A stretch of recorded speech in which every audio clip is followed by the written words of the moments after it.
Christina in Hayward, California.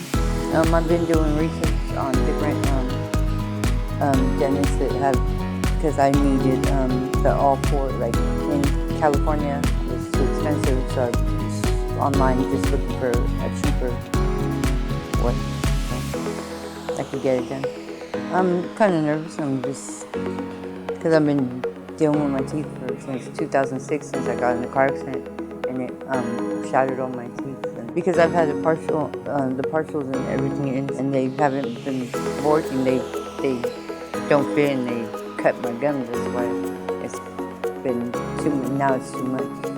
Hi, this is Dr. Espinosa with Perfect Smile Implant Center. Today we have a patient that we're going to be doing extractions on the top and on the bottom.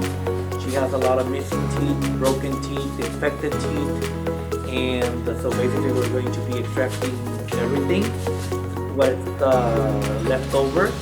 And we're going to be doing all on 6 on the top and all on 6 on the bottom, and with immediate loading. So that means that we're going to be putting a screw retained prosthesis today. We are all ready to go, and we will let you know when we're finished, and we will show you the case. Okay, thank you very much. See you next time.